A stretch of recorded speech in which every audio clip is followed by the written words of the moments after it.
wait till the night before Christmas to be good.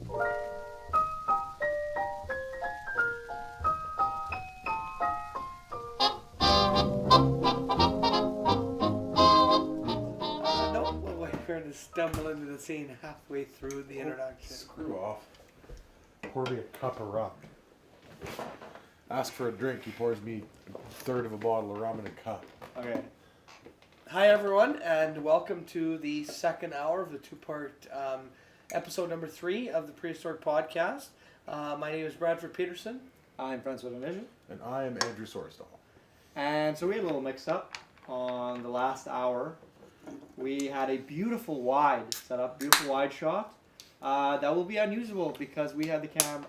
You know what? I'm going to take full responsibility on this one. I'm kind of the one who set the camera up. It was out of focus. It was on the widest. I had it on the widest lens, and I had it on infinite focus, and I didn't even think. I just thought it would work. So hopefully we're in focus now. Yes. So now you'll get a beautiful wide. Sorry for episode 2, close-ups every day, all day. Lovely.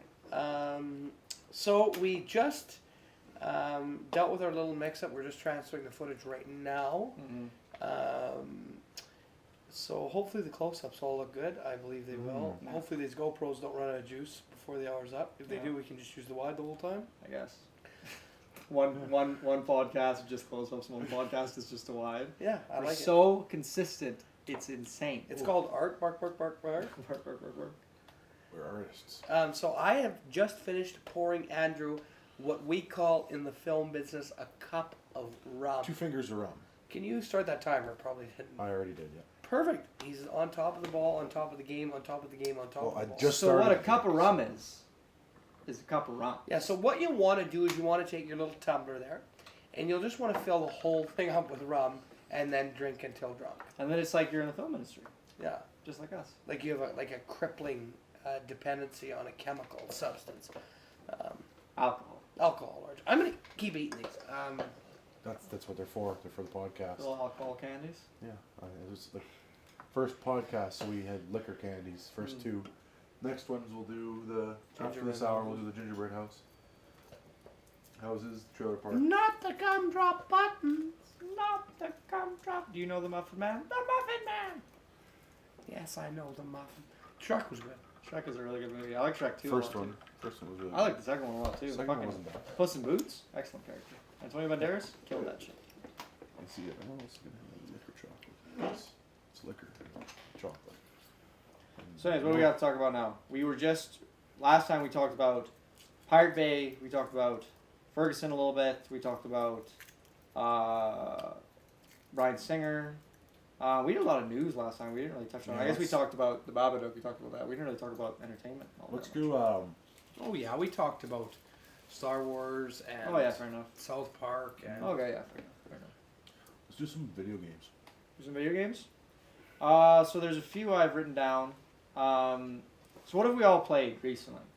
Sunset Overdrive, GTA 5, Middle Earth: Shadow of Mordor. Very good game. Far Cry 4. I've only played Stick of Truth. South Park: The Stick of Truth. I've been playing the hell out of Far Cry. That's probably why I'm not sleeping, is because I'm just playing Far Cry. Far Cry all the time. Yeah, it's very fun. Halo: The Master Chief Collection. Also very fun. Yeah, a ton of games just came out, and it's kind of overwhelming. Don't really know where to begin. I haven't beaten anything, because I don't know what to start with. Thing I look most forward to, though, by far, Master Chief Collection. If you told me, because when they remastered Halo 1, it was like a dream come true. I was like, this is the greatest thing ever. Yeah, we talked about Halo a lot. Yeah, we did in the first one. We talked about it. You talked about the remastering of Halo 2 and how good it was. Yeah. Most certainly did. Yeah, And then we talked about Halo Canon and how you were with the web series. We didn't talk about the web series. We talked about the canon, yeah. You brought in how they're even doing web series now, and that's part of the canon. You didn't really go into it. Sorry. Go ahead. We won't cut you off. No, let's talk about something completely different. How about we Halo, talk Lord about... of the Rings. Coke. Let's talk about something completely different because nothing I say has any worth. Yeah. I don't know, Brad. Let's have you come up with a topic for us because my topics are subpar, I guess. We're definitely not talking about Dad Leopard again. I want to touch on my primary topic. Oh, no. And I don't want to touch on it. I want to get into it. So we're Okay. gonna go more serious, and we're going right serious. feminism. We're going into Ultra feminist. I'll pull up the article right now. Okay, here's a discussion. If you are easily offended, please shut the podcast off now. and if you're not easily offended and love to hear me rant about fucking stuff, stay tuned. Stay tuned because it's about to happen. So, the team, for some reason, we've kept coming to each other with these ultra-feminist articles, and we understand that it's a topic that's going on right now. Maybe if it's not impacting your life at all. Some of the big stories are Free the Nipple, Yes All Women, and there was a couple articles on, I don't know what website it was. One of them was I'm a mother and I'm raising 2 sons, and they're I'm a mother not of gonna 2 children, and I cannot and will not support feminism. Yeah, and then a counter article, I'm a father of 2 children, I take pictures that look like I'm a pedophile, and I will be raising my sons feminist. My biggest complaint with this is, and I think Andrew and I really struck on this, legally, equality has been reached as far as legal statute. Especially in Canada. As far as legal statute is concerned. And now I have no problem with equality. I love equality. I love women. I love equality between men and women. I believe that everyone should have equal pay. I have no problem with that. I have a problem with ultra-feminists who want to see men with their dicks in the dirt because we're evil rapists. And how they bring out statistics that 93% of all men are rapists. I don't get it. I don't like it. Andrew, do you want to just briefly skim over that article of the woman? So this woman, she's obviously, I'm not going to say she's not well read because you see, I'm kind of psyched to be raising my boys as gentlemen. I'm proud to raise them to be hardworking and dedicated providers. I'm raising them to treat women in their lives like princesses, and to make eye contact with and say hello to everyone they meet. I am raising them to appreciate the beauty in a person, based on what that person believes, and how that person makes my boys feel, not on what the person is wearing or how much of their skin is exposed. I want my boys to be chivalrous, but latest campaigns by feminists movement are telling boys they are wrong if they do these things, or anything else that would make a girl feel stereotypically girly. Or my sons to act stereotypically gentlemanlike. The Fuck Hate campaign would have girls tell my sons to fuck off if they called them pretty or reached for their hand without permission. Which that part really gets to me. So a lot of these articles relate around the idea that men and free the nipples, that whole thing. Yeah, well, we'll get to that in a minute. So the idea that they directly compare men who catcall and physically address women nice tits, let's say, or something that's really vulgar, completely out of place and unwanted, with boys asking girls out and reaching for their hands inappropriately. And the term, that legal, technical, I don't know what you want to say, term that they continue to use is creepy douchebag. Like it's some fucking triumphant flag they're waving, and that it's so politically correct to call men creepy douchebags. Fuck you. No. Don't compare. They're directly comparing 10-year-old kids who reach for a girl's hand when they're sitting at lunch together to men who catcall at construction sites. What a bunch of lunacy. It's just ridiculous. And the thing is, the feminist movement does the ultra feminist movement. Yeah, doesn't let's be really, specific. Yeah, we're addressing yes. ultra feminists. That's a very clear distinction, I think, that we need to make. And if it's not clear, we're making it again, and we'll keep making it throughout the podcast. Where was I going with that? That they don't actually want an end to the patriarchy and all this stuff that they hate, because then there would be nothing to talk about.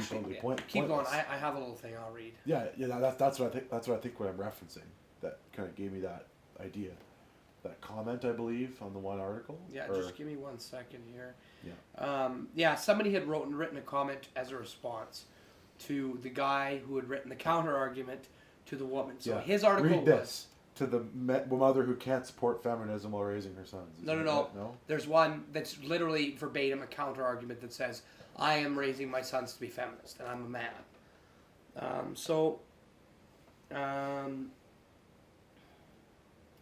The reality is, feminists don't actually want to end rape or sexual assault, or end oppression and patriarchy. Think about it.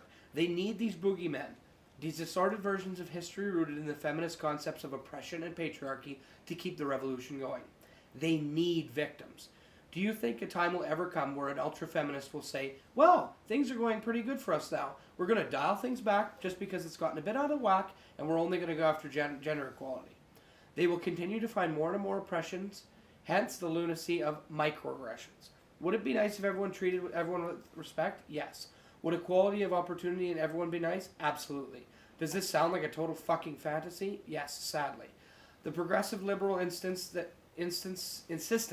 that we can socially engineer a utopia if we can just bend everyone's thoughts and actions to match their will is ridiculous.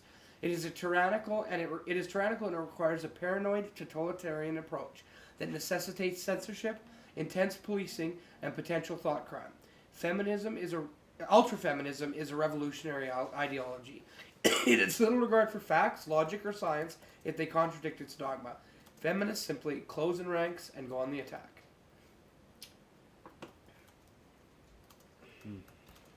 Lots to deal with there, but I think ultimately good points. Mainly with regards to, will you ever hear an ultra-feminist say we need to dial it back? No. No. What? That's...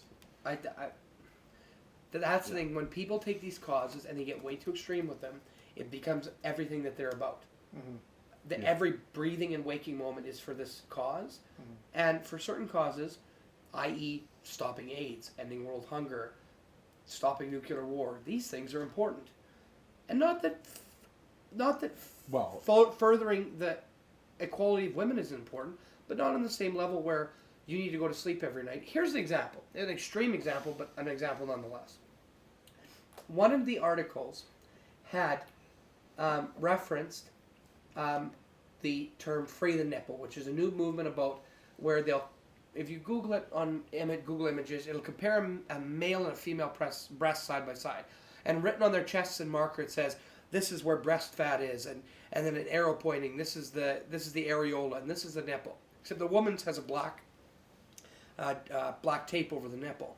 And the idea is that if men and women both have the same body parts, why can't women expose them? And you know what? And friends, I discuss this a little bit.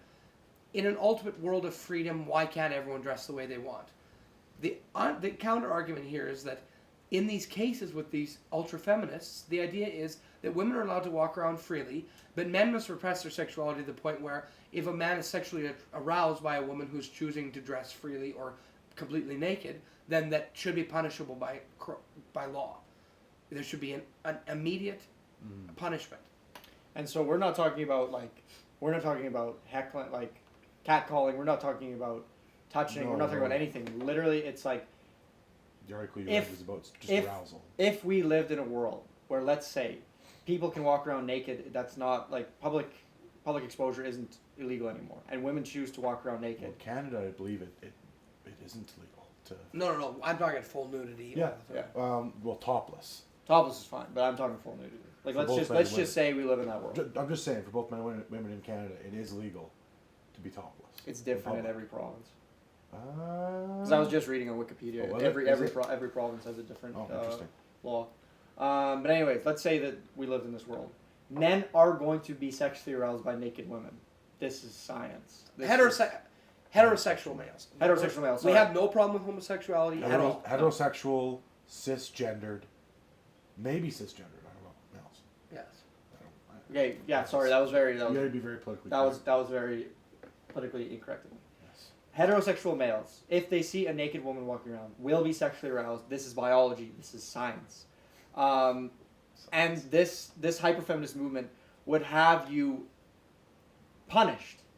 Would have it in the law that you are punished if you are sexually aroused if this were to happen. Like, that's what they expect. They expect that they want it to be that they can do anything, and then men have to sexually repress themselves and have to essentially control inert biological needs, Reactions. even. reactions, chemical reactions in our brain that are impossible to control. So that. for I mean, there whatever are purpose- monks in China that can pull their penises inside of themselves. We don't have that technology yet. We don't know the tricks of that trade. No. So I just think that's fucking ridiculous. Like, Yeah. talk about having your cake and eating it too. Mm-hmm. Well, I think the other clear distinction is that in the third world, where women are oppressed, like actually oppressed, like they can't drive. In Africa, where they're seen as like lesser human beings in every possible sense. Well, parts of Africa, I should say. Developing countries. Developing countries, third world countries, we're talking about. Not third world. The single best way to make an impact in that country is to empower women, give them education, give them control, reproductive control over their bodies, and you will see immense turnout. All statistics say this, and that is an important distinction to make. That we're not talking about feminism in third world countries or Not even feminism no. in a workplace where a woman in Yeah. Calgary can't get the same wage as a man. Yes. But that's the thing is Legally protected by law, yes. Yes. But I mean, still, it shouldn't be an issue that would even she should have to challenge by law. it's true. It's And true. I'm Yes. totally in support of that. Yes. It's this ultra-feminist movement that would see men backward and women advance the head. It's like pro women and like anti men. It's not for equality. It's for the advancement of women over men. Yeah. That's Yeah. hyperfeminism. That's not equality. My thing with the third world country argument is I hate the hypocrisy behind hyperfeminism, feminism. Essentially, you will support a cause, you find it important, and one thing that frustrates me is so you have a hyperfeminist who fights her entire life to have feminism, like to make feminism this big thing in Canada, where it's like we are probably the most progressive, well, not the most progressive country, there's countries, Probably one of the top most progressive countries 15 or as 10. it comes to feminism. And then there's Gay other marriage, issues that strike us that are abortion. much more pressing. Homelessness, I don't, there's a bunch. There's so many more pressing issues than feminism. It's like and objectively more. yeah. Like, Lives cut at your stake, politics out like, of the side, yeah. lives at stake, and these people are really... Vocal, to be fair, also a vocal minority. Yeah. Yeah, that's true. Also, to be fair. But it's just like your passion, like you're so passionate, and that's good to be passionate, but you're so passionate about something that it's like, you don't really need to be that passionate about It's it. not a life or death matter. It's not a life. It's like you could be focusing your attentions on something that's so much more important, where someone could actually benefit from what you're doing. Like, It's this is such an end of world utopia problem. Well, exactly. That's why I think that, I mean, a better use of time and efforts would be focusing on the same kind of issues, but in the third world, where women don't have reproductive rights or control over their. Those are the three biggest things you can do in third world countries to improve the situation. Give women education and reproductive rights. Problem solved. And that's the thing. Is the matter of walking around naked that pressing? Like, how many men... that you turn a blind eye to people starving in Africa and people starving here. Like, you turn a blind eye to domestic affairs that are much more pressing. Yeah, it's. I mean, at the end of the day, for me, it's very much. I hate to use the term libertarian because it just gets tossed around all the time. But for me, it's my view is if you're not harming anybody in any real way, do whatever the fuck you want. Yeah. I don't care. 100% agree. Walk around naked. I mean, if you really fucking want to, I guess. I mean, it doesn't really There should impact me, but there should be one law that governs the entire planet, and that one law should be, as long as what you do does not financially or physically harm another. Mentally. No, emotionally. emotionally, I disagree with emotionally. to a line. Yeah, but There's there's a lots of people who use crystal meth and destroy their families not physically, but emotionally and psychologically. No, financially, yeah. But that's all. Not necessarily financially. But we're talking about the law. No, but I'm saying I Why? think a person should be able to, if they want to waste their life in crystal meth, go do it. Yeah, but if you have a family to support, you shouldn't be able to. No, because then you're affecting other people financially. Yeah, but not necessarily. What if you have lots of money?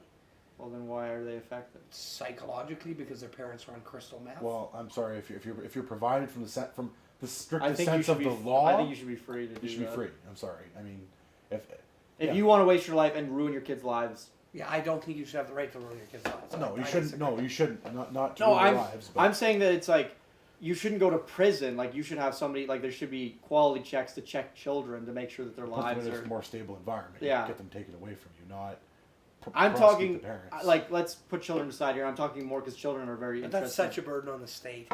That's a very sticky Yeah, wicket. but Brad, because I can't remember what the actual... going into people's homes and securing their children is an invasion of personal privacy. So what's your solution? I don't know, retaining the illegality of hard drugs. Like, crystal meth is already illegal. Yes. Yeah, but the thing about the drug debate... Ultimate libertarians No. would see crystal meth legalized.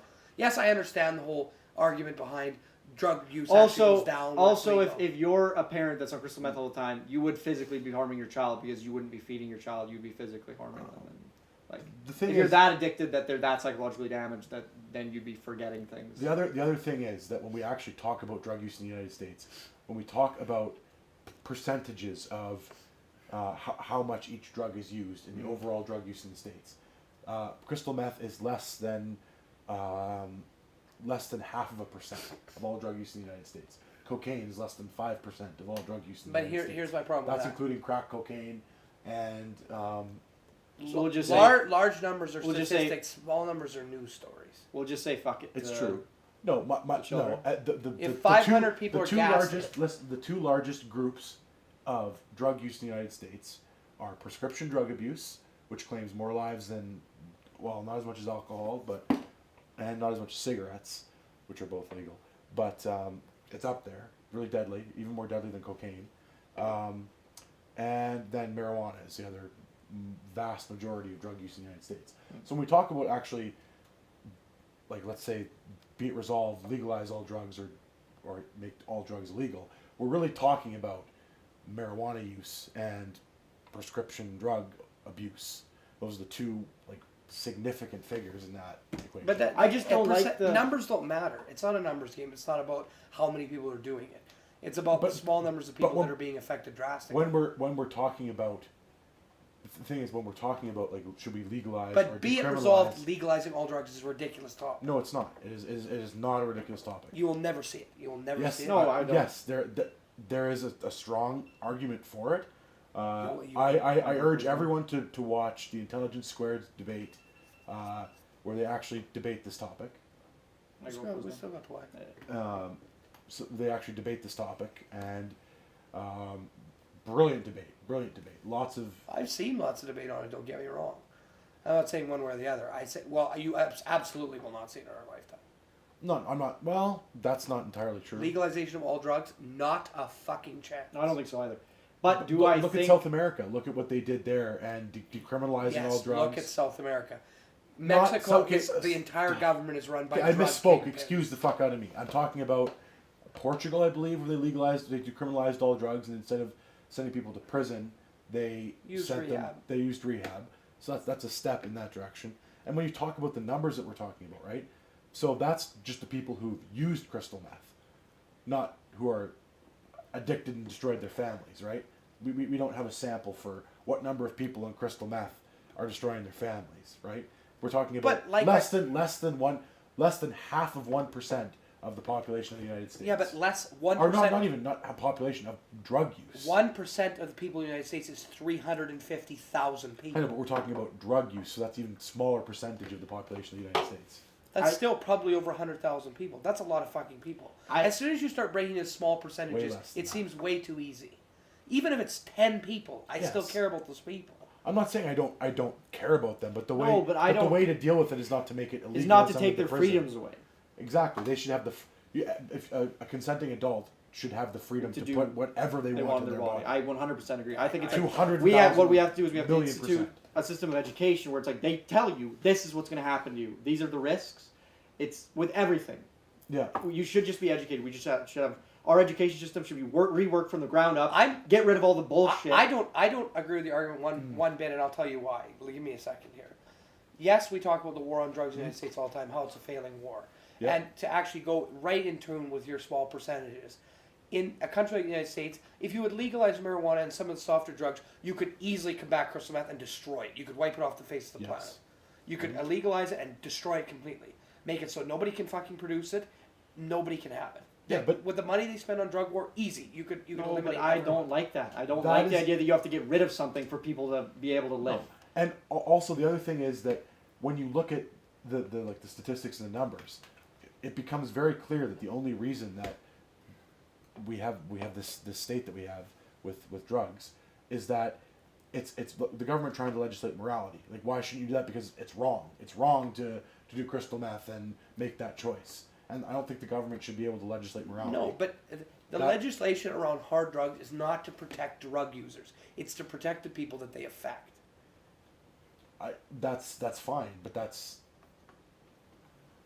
I just don't That's think at the their end of the day, I don't freedom. think taking people's freedoms away is the answer No. ever, ever, It's ever. not. There's I hate the other idea solutions. of What I is hate the the idea answer? of an adult freedom. Everybody should have the choice. Okay. Education. We should have to rework So- our. so we, parents- No. You had your talk. We have to rework our education from the ground up. Get rid of all the bullshit that we were taught in high school. That's just waste of like a complete waste of time. I don't. Oh, so much waste of time in high school. And then you have to teach people about feminism. This is how you treat women. This is why. This is history. You show them examples in history of when people didn't appreciate women and how awful it was. You show them the Holocaust. This is why we don't kill a race of people. This is why we don't do drugs, because you ruin people's lives. Like, a person can It's still so kill. counterintuitive. No. A person can still. You can still murder a person. You can still smoke. You educate people so that they know what the effects are, and then they can make an educated choice. If they still choose to do it, well, then fuck them. They made a bad choice. But I'm just saying, But you it can't take affects people's other freedom away. people. I don't want. No, you can't have. I don't want an adult. I'm an but then by adult. that I don't logic- need. I don't need an adult now to tell me what to It do. is so. By that logic, then we need to get rid of drinking. We need to get rid of cigarettes. Yes, We need to get rid all of of it every. because it negatively 'cause- affects people. Yeah, cigarettes. You and get rid of drinking, all of only all the evidence You is. can't that just it be only some has stuff negative- and then some stuff Yeah. not. You can't take that stance as a government and legislate. You also can't take the stance of government to tell everyone in school that drugs are bad and then allow people to do drugs. You cannot do that. No, it's not about drugs are bad. It's that these are the negative effects Yes. of drugs. It's nothing about bad. Nothing to do with morality. It's not wrong. It's this is what's going to happen if you want Yes. your child to sit there and starve while you're high on drugs. let's try and That's what's find gonna happen a if you middle do ground. crystal meth. Let's try and find a middle ground here. I'm all in favor of absolute freedoms for drugs, even as far as heroin, cocaine. Crystal meth is chemicals that are cooked into a powder or Great. a crystal form. You're gonna really sit across the I'm table. not going to say and tell- no, I'm not great like. Why, I'm never not gonna do try crystal to meth. eliminate it? Why not try to eliminate it? Yeah, What benefit does it have to society? Because it's going to it would eliminate itself if you took a different approach to it.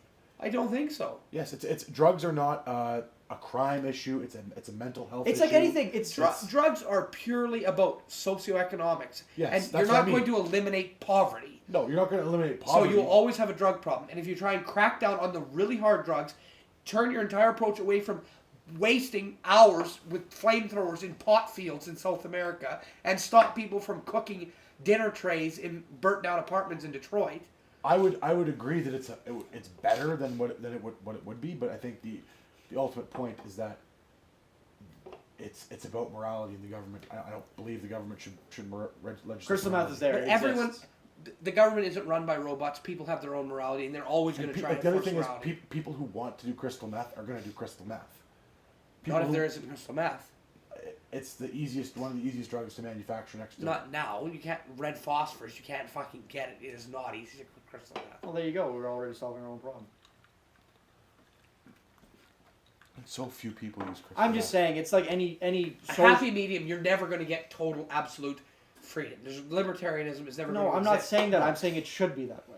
I'm not That's saying the it's gonna idea. happen. It should be that way. I feel should like be that that way. these super utopia ideas sound really great in theory, and in practice are not as great as they. No, are it's cooked but up. I think that the point is that Everybody's this- naked and everyone can do No. drugs all the time, and that sounds great in a world. the point is that's the ideal that you're striving for.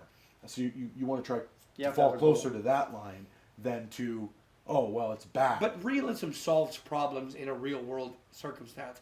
Trying to force idealism on a world. I'm not that trying is to force it. awesome. I'm saying this is how it should be. How do we get as close to that as is logically? What are we? What are the possible? steps we need to take now Yeah. so that in 400 years we can be close to that? Yes, exactly. You have to plan for the future.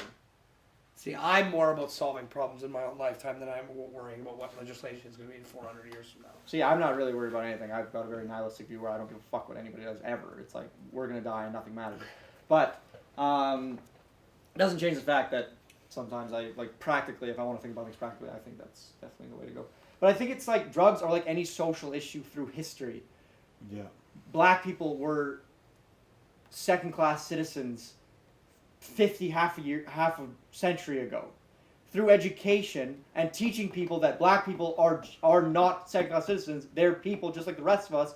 The children of the racists were just like, they are people just like the rest of us. Let's accept them into society, help them start a movement, and then boom, we have equality. Okay, same with drugs. You teach people about drugs. You teach them why I'm gonna take a small shift. what it does, how it negatively Should we affects eliminate people. all gun regulation then? Okay, so I think honestly, I think that tomorrow, I think that An absolute libertarian. if you told me tomorrow, that's one thing that I'm gonna be. This is super hypocritical of me to say, but if you told me tomorrow that it's like, okay, here you have two choices. We can either put every single gun in a pile and burn them, or we can keep them and have freedom. I would say put every single gun in a pile and burn them all. They serve no purpose. They serve no purpose. That's what I'm saying. They serve no. That's a very interesting question. The thing is, they serve no purpose. Because I if you're think- going to legalize drugs, you might as well legalize guns. No, But if you told me too, can we put all crystal meth in a pile and burn it tomorrow? I'd say yes. Same with cigarettes. Same with I would say. I think burn. the difference is with gun legislation. I think it's about using common sense, similar to what we have in Canada. Yeah. So for example, handguns aren't really used for anything other than killing people or target shooting. So they should be hard to obtain because they like more than it's the freedom thing. But that's a personal freedom. It's a freedom, but at the same time, What if I really love shooting guns? No, I honestly you think should be able to get that, but you should have to be proven that you are mentally sound. That's something that like doing drugs while by being a drug addict and the impacts of that lifestyle might impact other people. The simple act of doing drugs only impacts me. If I'm like doing meth in the immediate short-term future, only impacts me. That's the only possible person it can impact. Owning a gun and being mentally unstable, for example, directly impacts anyone you might come in contact with in the next 24 hours. Because you could have a Yeah, but schizophrenic episode. You could do crystal meth and then go outside and beat someone to death. Or you could take bath salts and bite someone's face off. I understand, but I'm I talking, have such a hard time with people who want to legalize super hard drugs that just all have I'm not- negative effects. that's not true. no. I think Like crocodile and bath salts. Okay. Nobody I'm not- ever had a swell time. I'm not saying that they don't have negative effects. Okay, let's make that clear. I'm saying that there are not positive effects. But there's other sides to the coin that people don't. That's I'm not even suggesting like, yeah, drugs. Everyone should just do drugs. I'm about the freedom to choose what you want to put in your body. A, and B, the common teaching that we get around drugs and drug use is just incorrect. For example, that crack cocaine is any different than normal cocaine. The effects of it are the exact same. How it affects your body, the negative health effects, all the same. The level of addiction, also the same. It's not any more addictive. It's just a easier way to freebase. There must be some negative to it. Well, Over cocaine, there has to be. to the become fact, addictive, you waste a bunch of money on it. And the difference is that with cocaine, you're just like powder cocaine, you typically snort it, but you can freebase, like smoke, like powder cocaine, right? So what crack was how crack got created was flood of cocaine in the market, super expensive, and they needed to find a way to sell cocaine to people for cheap. So they cut it as crack, and it basically just made it easier to sell to low income people.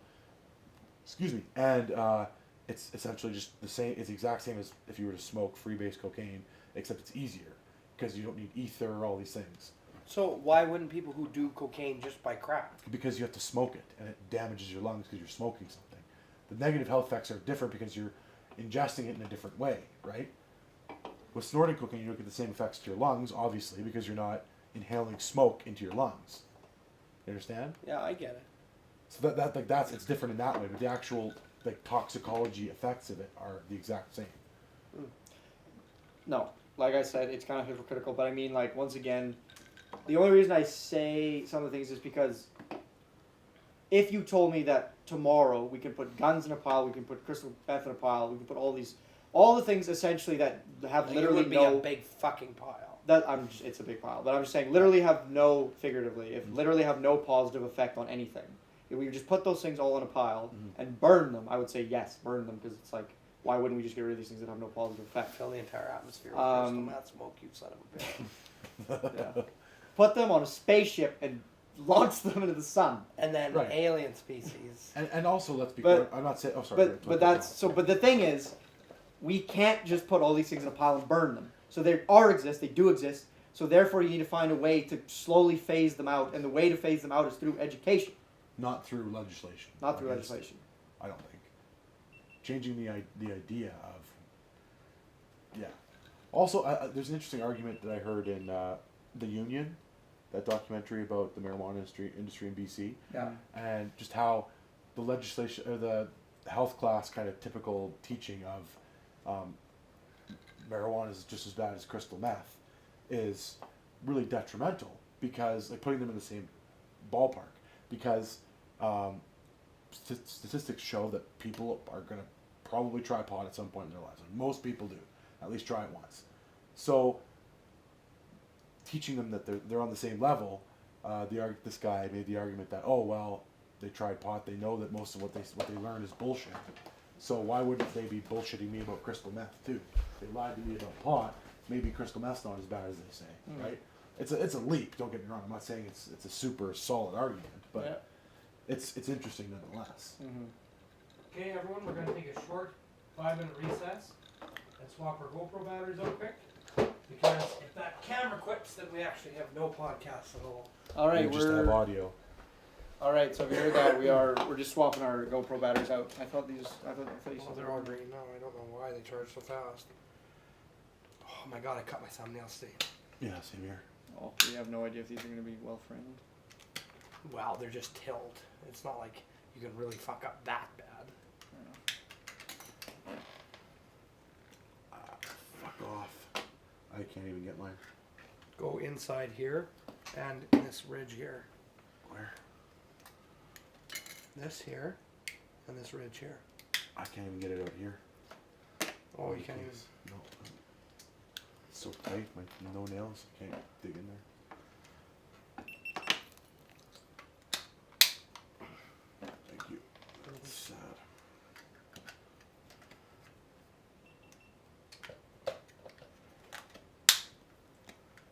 Oh, you got me. Oh, never mind.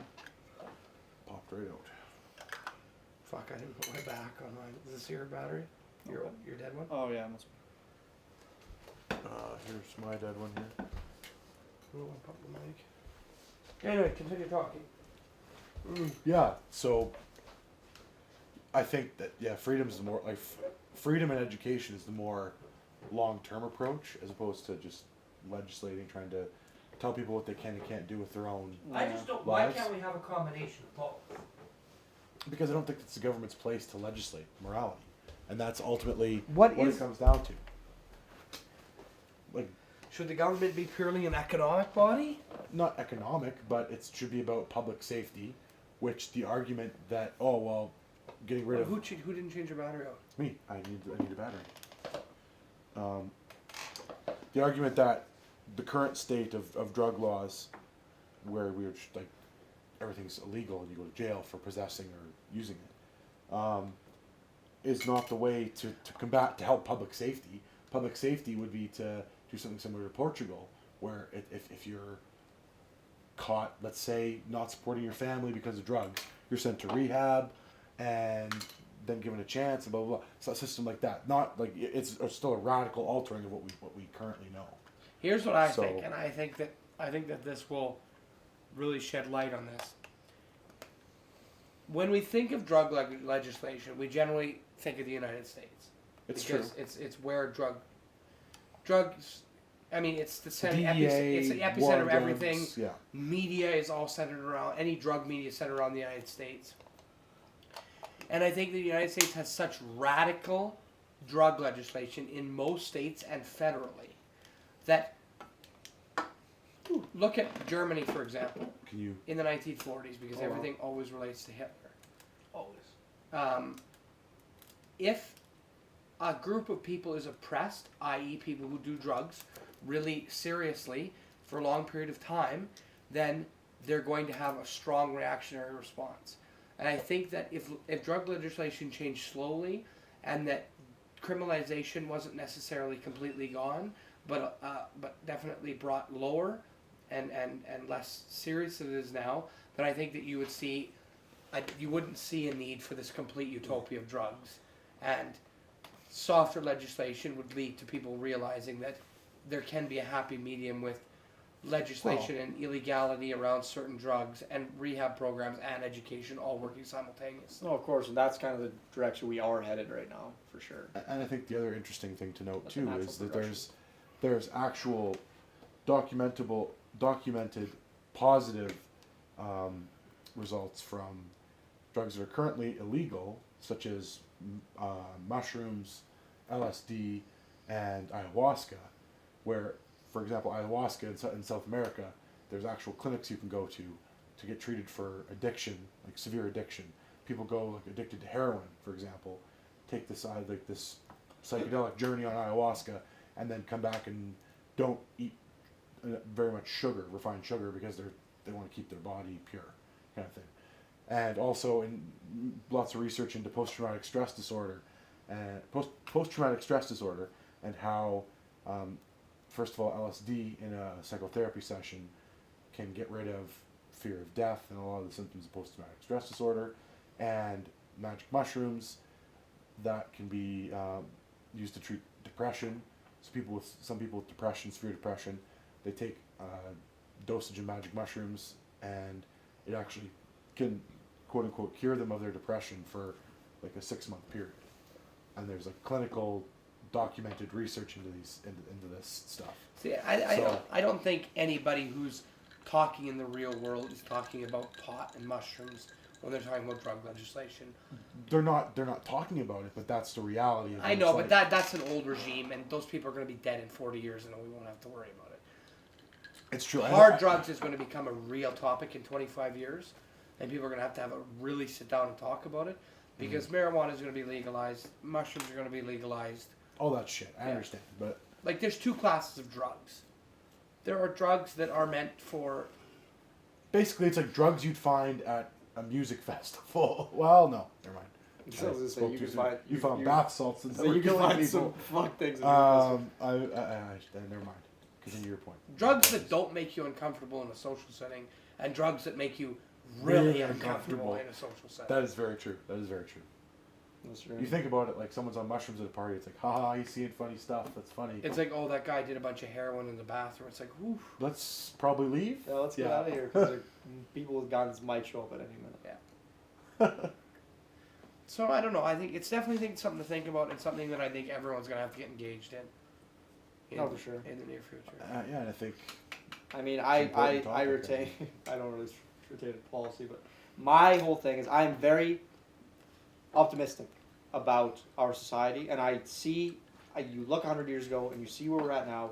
We are leagues ahead in terms of progressiveness than we were even 50 years ago. And it's only, especially in Canada and the United States, like, I mean, the rest of the world is having such a problem with progression. A lot of the rest of the world is having a lot of problem with progression.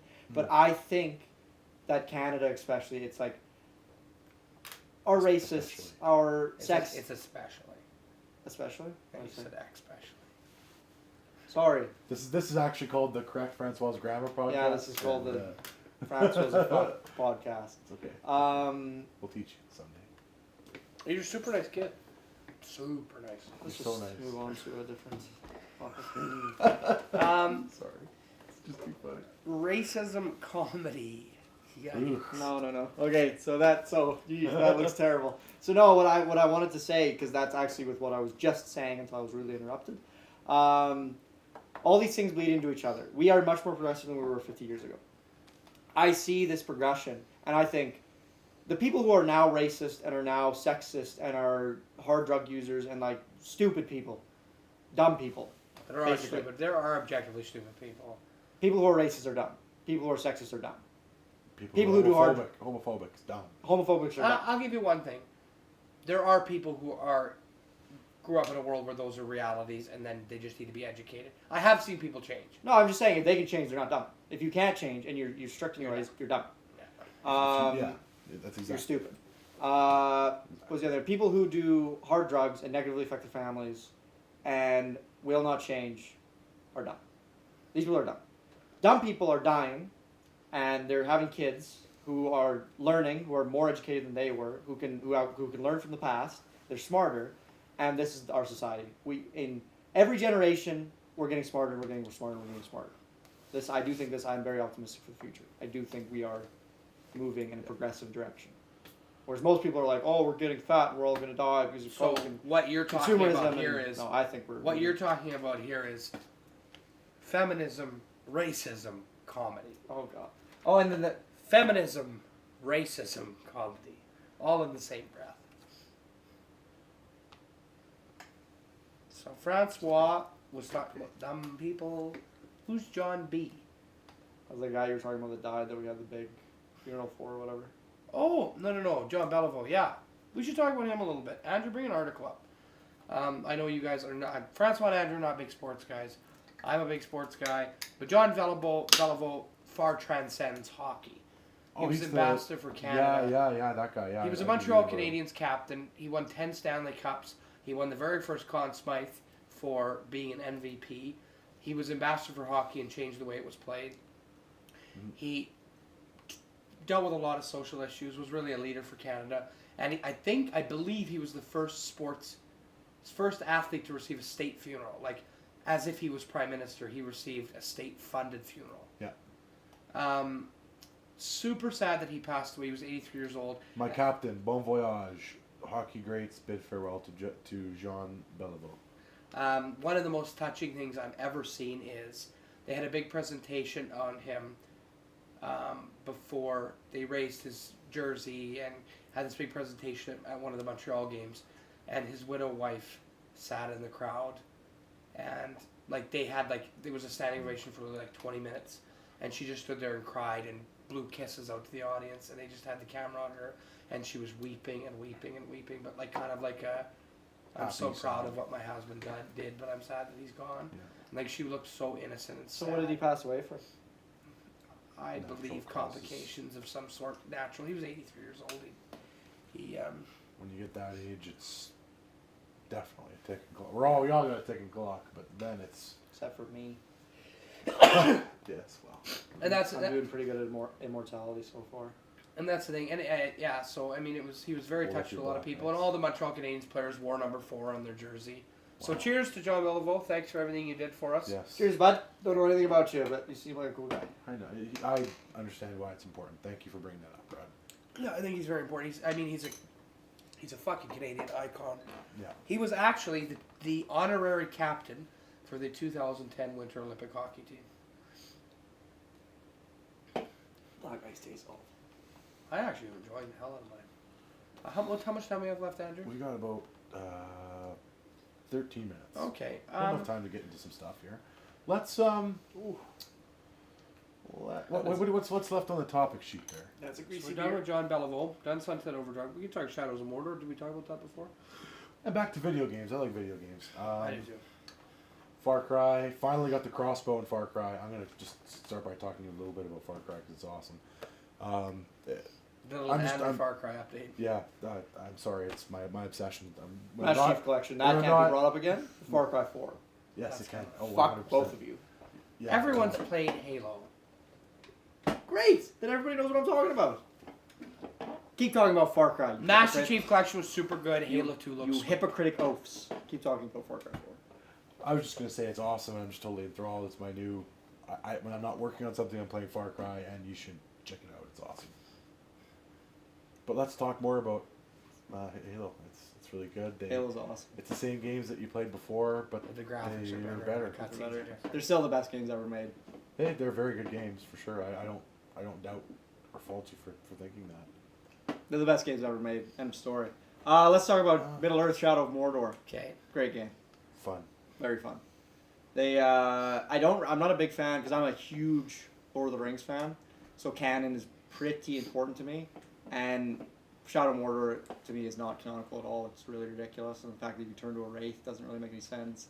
But it's super fun, and I was like super skeptical when I first saw it. I was like, this is super nerd heaven, and you guys are losers. I'm so cool and buff and stuff. But then I watched Andrew play quite a bit, and I was enthralled watching. Mm-hmm. Like the whole system of find out information on this orc general and then kill his leader, and pretty cool. Pretty cool stuff. It's interesting. Yeah, They took the traversal from Assassin's Creed. It's very Assassin's Creed-y traversal.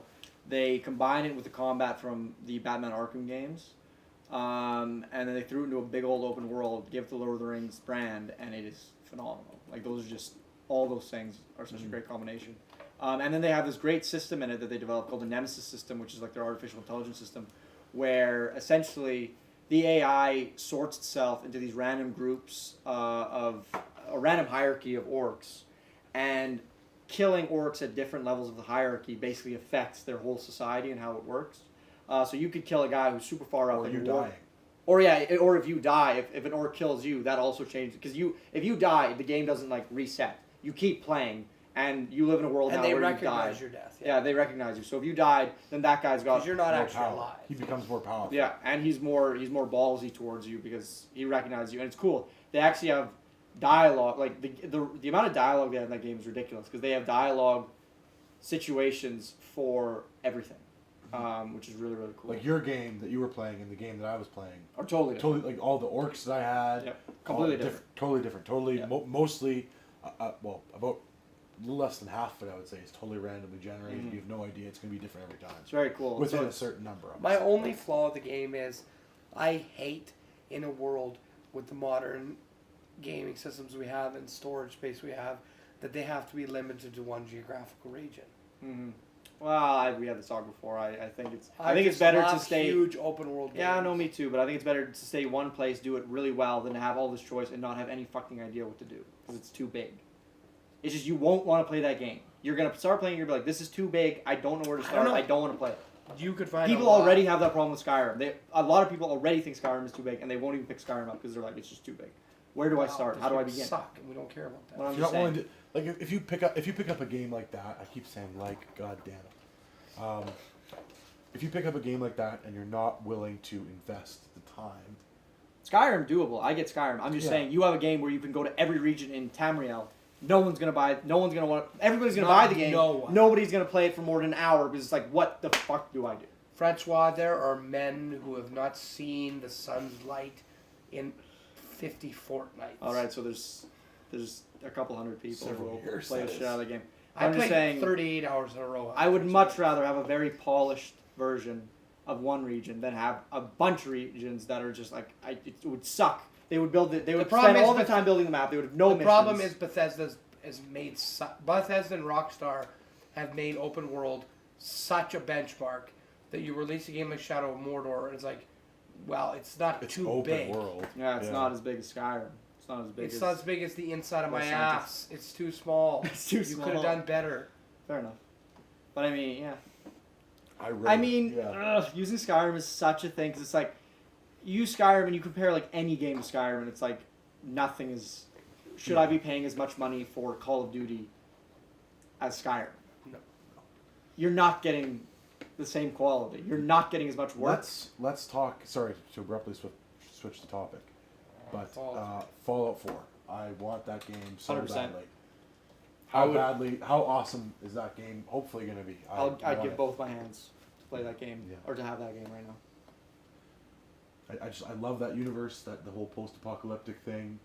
It's so interesting. The And creatures. that it's you like fight, it's what everybody's awesome. waiting for. It's like Yeah. I was watching the last E3 and all the guys at IGN were like the only game really that could be announced at the E3 that would steal the entire show and nothing else would matter if they announced Fallout 4. If Bethesda came out, literally just had Ron Perlman a black screen and Ron Perlman's voice says war never changes, and then they just had the logo, they would steal the entire show. Yeah. Exactly. It's very true. I love the Fallout universe. Not as much as I love the Elder Scrolls universe. But I get too scared. And I can't play it. Because of the vaults. Everything's so scary. Everything is so scary. What about the Dwemer Ruins? They're so scary too. No, but I'm a medieval knight and I'm so powerful, and in Bethesda or in Fallout I just have a small gun and everyone hates me. You get just as powerful in Fallout. I don't know what Yeah, you're talking you get about. so Like, powerful. You always No, but you spend a lot of always have time like you always have a ragged this and ragged that and bottle caps and like everyone hates you so much. And in Bethesda or in Elder Scrolls, it's like everyone is trying to get their mouth on your dick. You It's walk actually into the a same tavern- game reskin. They're the Yeah. same games. There's No, one but has a they're different skin. not. One has bats. That's like the only difference between Fallout and Elder Scrolls. The mission structure is the same. The difficulty is no, the I same. understand. The But the progression's mood the is so same. like The mood is so like different. Scott, just the music. Skyrim, it's Yeah. like this epic, Da- da da da da da, like this epic scale Yeah. music, right? No, I get that, but It saying feels like you're playing Beowulf all the time. but saying that the difficulty is different. No, it's no, it's not about different. difficulty. I never he's said not difficulty. saying. He said he gets too stressed. too It's scared. a It's Brad not about thing. difficulty. This isn't. It's about this isn't appearances. logical. This isn't logical stuff. This is No, Brad stuff. this is Brad stuff. It's just it's hard for me to believe that somebody can't like I love it. I fell in love. I I played Fallout love 3. it. I love it. I played I Fallout spent 3 and so I many fell hours on that in game. love. Oh my with God. Fallout. Oh, I love it. I just am too scared. Fair enough. Because it's like in Fallout, the best suits of armor, it's like a tattered thing, Mhm. and you have like gloves on, and you're so And you hopeless, can and see everyone's like, dead. the best gloves. You can see your hands through the gloves still. Yeah. And more when I have like this massive claymore and I can yell and it makes a spell. And like I have so much armor on it. Come at me, you son of a bitch. And in Fallout, it's so dark and the light is flickering. And I pull my gun out. And it's like bang, bang. And I didn't kill it. And no, run. Run as far as you can. Run and hide because they will find you and they will kill you. And you're always in a subway and the lights are always flickering and there's water dripping. And it's so scary, and things hiss at you from miles away, and they sprint at you. And there's so many shopping carts. That ghoul sound. That That was a very well done. That was It's like I yeah, push a shopping terrifying. cart, and then they eat my toes. that was such an accurate representation of what it's like to play Fallout at the beginning. 'Cause It's like Oh, the yeah. music. you're so frightened all you the have, you have a hunting rifle and feral ghoul. I don't have time Five to fucking. shot- five I don't have shots time and for it's a not bolt dead. action rifle. Why does this exist in this Yeah, game? it's like I leave the first village in Morrowind. It's like, do you want to use big claymore or super big claymore? And it's like small pigeon, and it's like I walk up and I just fucking cut it in half.